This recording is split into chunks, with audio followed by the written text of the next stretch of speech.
Hello, today is the 29th of January 2012, or the week ending Friday, January the 27th. On today's video, in this order, quick recap on gambling investing, some hockey investing recommendations, then these particular charts and how many charts will accompany it, gold, vision, victory, recommended stock, cotton, platinum, the gold to silver ratio, and silver. So let's get started. Quick gambling investing, quick recap.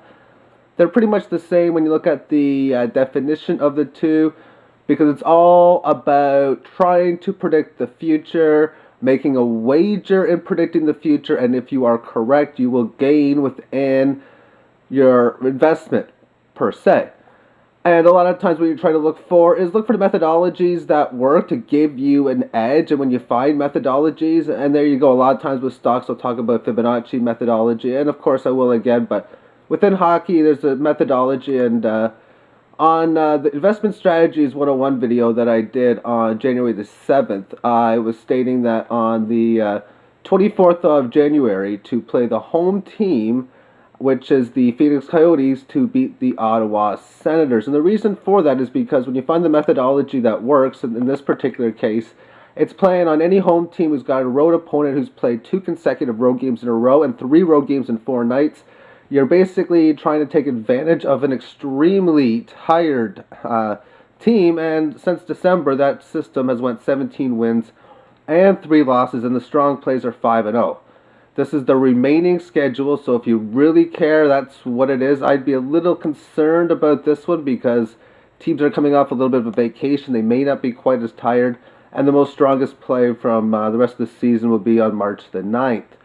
By making these wagers, I've made it set so that you put triple bets on the strong, or $100 wagers on normal plays, $300 on strong plays. This is what the return on investment for the year is. Record of 17-3 to win by 2. Home teams have won 10. Road teams have won 0. As far as the road teams winning by 2, they haven't done it yet.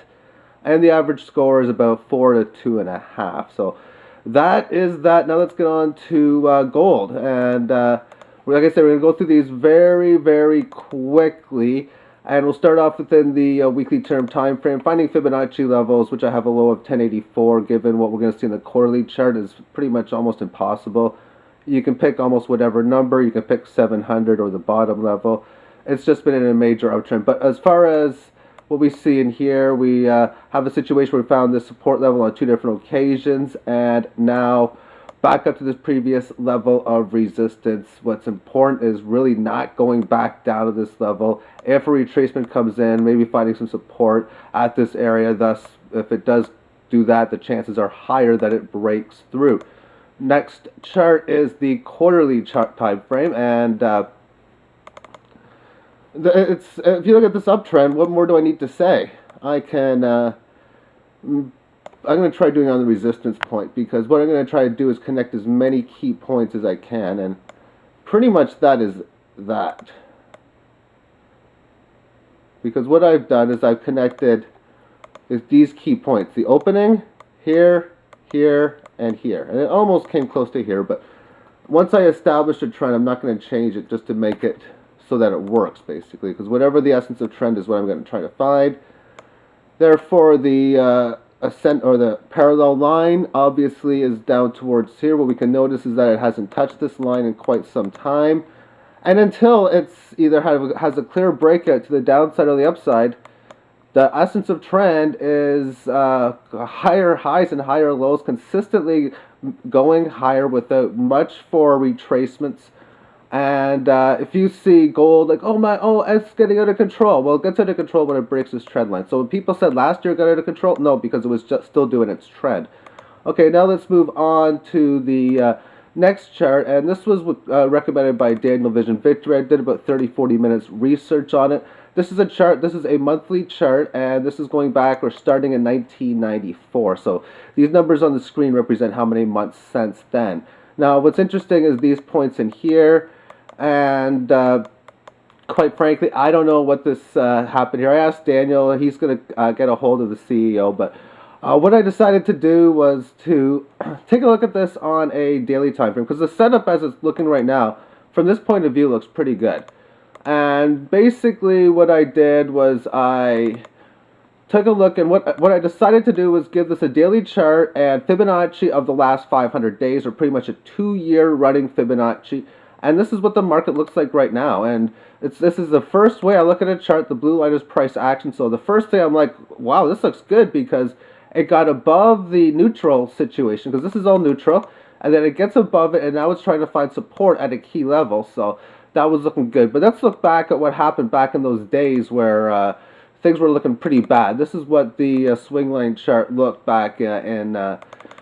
I'll give you the dates in just a little bit, but this is just majorly choppy action of this in here. So let's just move on, and I'll show you the information for it. The first one, anyway, you can see the dates in here, what happens. This is the data from Yahoo Finance. So whether the data is correct or not, I don't know, but as an investor, as a bettor, I'd want to know what happened. That's plain and simple, and I'm not going to look more into it. But let's move on. Number 5 on this one. This is on August 12, 2004. Again, this might be a misprint by Yahoo Finance. I don't know. And the daily chart looks something like this for July 31st, 2003. That's if you understand how to read candles, you can look where something opens, something closes. You can see how wacky this really is, or it was. But that's the type of stock, because they're high risk, high reward. And that's what high risk, high reward means. You have a big chance of losing a lot or nothing, but at the same point, you have a big chance of really making it big, because this thing can easily pull off higher and make moves to the double digits and beyond type deal. As that's normal when you invest in a company that's really, really young, then that's basically it. So as far as Fibonacci is concerned, I got this high and I got this low. I figure this is the most important level, and the first Fibonacci level's here, no resistance. Second one had no resistance.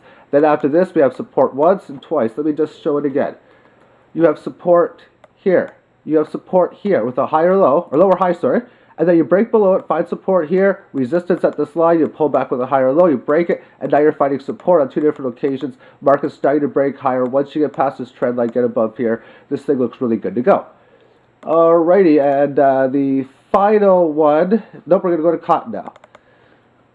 So now let's go to cotton, and this is cotton from October the 6th, 09 to January the 26th with a 100 period Fibonacci level, and for the first time ever it is neutral since it's broken down, because it found resistance in here, it found resistance here. Now it's gotten above this level and is holding. However, I would need to see it start to go higher, because you can see it's on the down part of this. If it breaks through, then we could be going a lot further. The next chart should show this. The next chart after this is going to show it, excuse me. But another way of looking at this is with the 18 period average, and you can see it here how resistance, and now for the first time this is going sideways basically. And if it starts to break down, which it wouldn't surprise me, then we have another key level. But I don't know what the big levels are, because when I look at this on a with the stats anyway, the 2009 bottom is approximately 40. Now, I don't know if it's like the key bottom or if it's a lower number or not, but either way, the significant Fibonacci level, 114.62, you can see that was a significant level in here, but is 76 going to be a significant level? Meaning, do we come back down and that's where we find the bottom? I don't know. Let's move on. And the next chart will be platinum. Platinum on the, we'll start off on the quarterly term time frame, and what's interesting here within the regular Fibonacci that we have, which is from the low of 236 and the high of about 2300, is that it has successfully had a retracement, and it's had a second retracement from this move higher. So therefore, with this move breaking above here, this thing really has the legs to get going. If we adjust the Fibonacci on the platinum, we can see here that if we use it from this high and this low, that it managed to have no problems with the first one, little problems with the second one, and now, as we can see, if this is finding from support from this level, then this would be breaking out from support level. So this is breakout support if it manages to come higher from there. Let's finish off platinum within the most longer term time frame, and this most significant key level of resistance.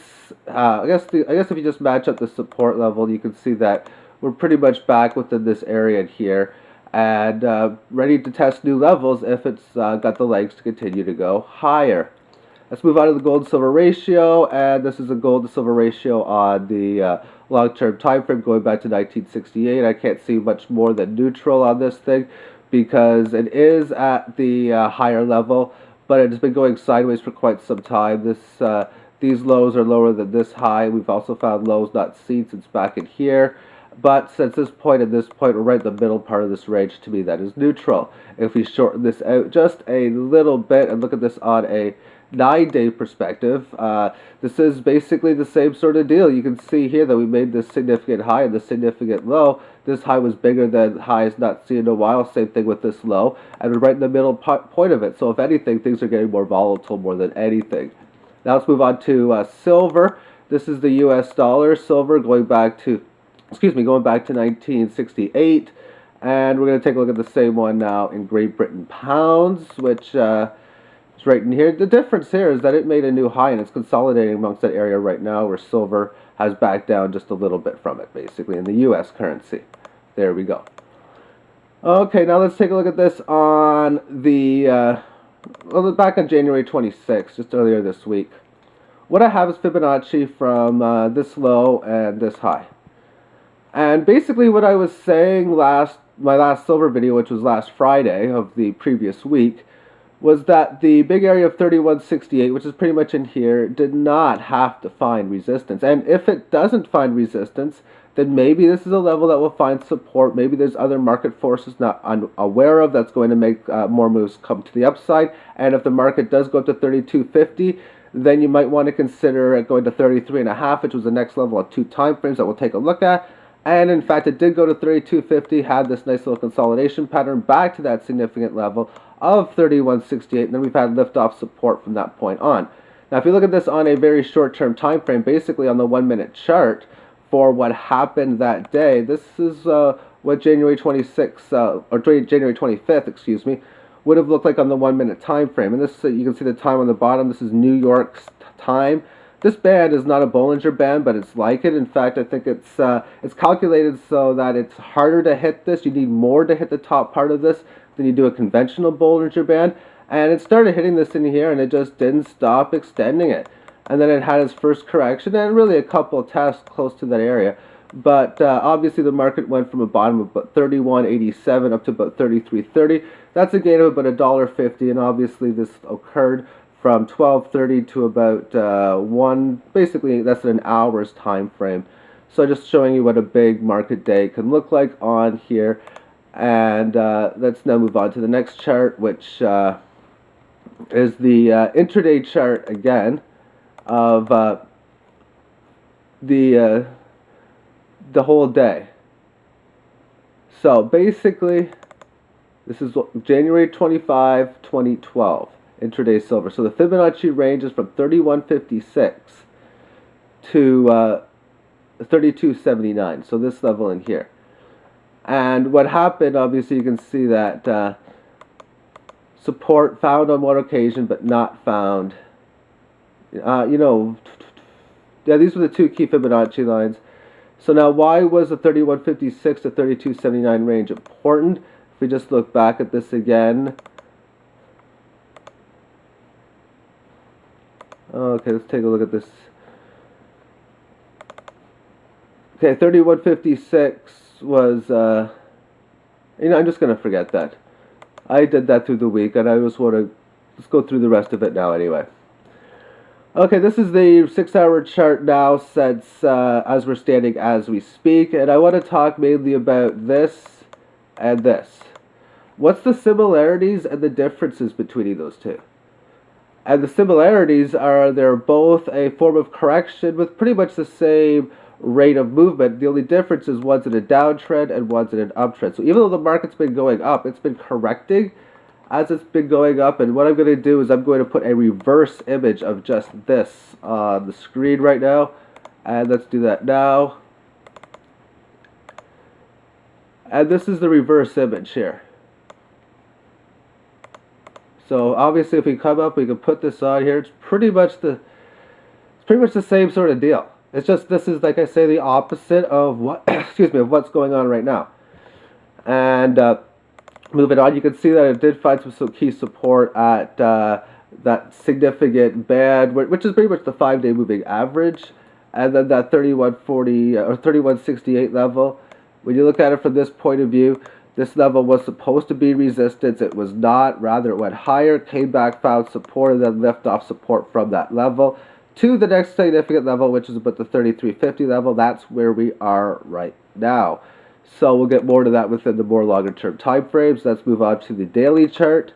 And on the daily chart, what we have is this little chart in here.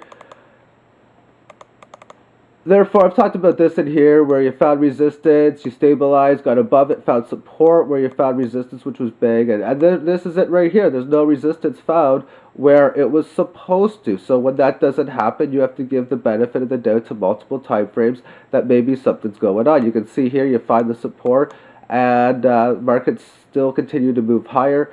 We're basically at this level of resistance. The next key target we're looking at here is up to about this previous high at about 35.50. Let's move on now to the next chart, which is the 3-day chart. We'll take a look at the first reason why 33.5 is pretty big. This one's 33.41. The other one's going to be 33.58, making it pretty much the exact same. Because this is the Fibonacci from the low of 26.10, which is right in here, and the high of 49.81. So what happens is you come and you find resistance where you're supposed to. Now, what you were hoping for is to make a higher low. Now, that didn't happen. Well, technically it did by 4 cents, but it really made a matching low. And now what's really dangerous when you make a matching low is finding resistance in or around that area going lower. That did not happen. What did happen is a second test within this level. So whether it decides to break it out now, which it can, because the more often resistance is tested, the more likely it's taken out. But what's usually more common is that you find some sort of correction, either through time or maybe we come back down to the 30-31 level, and then that would increase the chances later on of breaking it out. If it continues to go to the upside, and maybe you find it up even towards this area here, I would now like the chances that it's going to this line. That line is $38.91. Let's move this on now to the weekly term time frame. You'll find the other 33.58 level, why it's so important. And 33.58 is right here. And this is the Fibonacci from the breakout lows of 1774 from the highs within here. So therefore, as the market was originally retracing back in here, these levels were known. Therefore, you come down here. Obviously, a good shot it's going to find support, and it did. And then it backs off a bit, and then it finds support again. And what does it do? It makes a higher high. So now what's important is to find a way to stabilize. Maybe you can find a higher low in here. Obviously that didn't happen. More times support's tested, more likely it's taken out. Comes right back down to this significant level, resistance, matching low again, and now we're in here again. So what we can even call this is even that of a double bottom. A double bottom is pretty much two U-shaped formations, and this is the first U, this is the second U. And when that's the case, that's usually a bullish pattern. Question is, are we above the neckline? You can say we're above this one, but we still obviously haven't gotten above this significant level of resistance that we previously encountered. If we look for, just using the Fibonacci, where the price objective would be to go, we can draw a matching pattern, which would basically take us back to the previous highs as a price target for this double bottom formation. Now let's move us on to more longer term time frame. We'll take this now to the 9-day term time frame, each candle representing 9 days worth of time. The significant part here, trying to correct within an upward trend on this front-weighted 18-period moving average, and now it's been doing it on the down part. So more than anything, it's a neutral, indecisive market within this. And breaking down below previous low is going to be very dangerous. And most likely, like I say, back down to its previous level at the 18 to 20 level, if of course that happens. Obviously, once you are able to break some significant trends and the resistance levels, get above 40, hold above it, get above this trend line, then that's what's going to be needed for this thing to really get going. But until it's over $40 an ounce, there's no reason for me to say right now that this is the big moves to the upside are going to happen anytime soon. The monthly chart, and basically what we're seeing here is it's just a little bit of choppy-ish sort of action. as every time that you have a move down, up, down, up, down, up.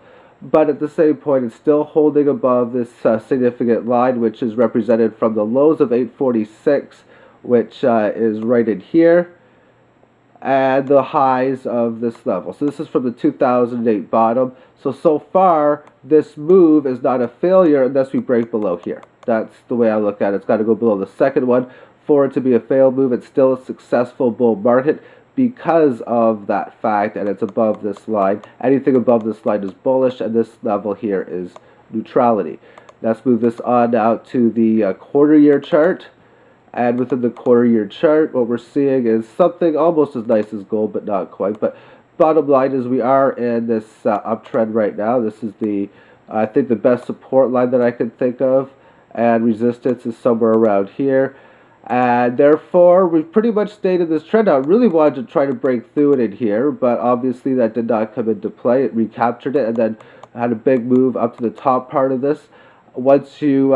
if you have a break of a big resistance line like this in here, then that's where you can have those explosive moves of having a 10% move in about a half hour or a day very easily, if of course that comes into play. Usually the big moves do occur on the downside, but it wouldn't be a surprise to have a small amount of them occur on the upside during major financial instability. This is the half-year chart. The big Fibonacci level is from this low of 127 and this high of $50 back in 1980. So therefore, you had this first support test at this level, and then it came up to this high. Second level of support was failed. Then the next one found support in here, resistance where you're supposed to have it, support where you're supposed to have it, and then you make this lower high, so therefore the odds are greater you take this out. You did take it out. You found resistance at this. Now you're trying to find breakdown from this level. It didn't happen. Rather, it neutralized here, came back, had a rally up to this level, stabilized within here, and now it's moved its way higher. So that's the essence of trend for me, is that this is extremely bullish because it's well above the 61.8%. And not only that, but as we're pretty much made it to the previous high, just to pierce below this previous level, then what we've had is we've had a little bit of consolidation, and that would be that. So thank you for tuning into this video, and have yourself a great week. Bye-bye.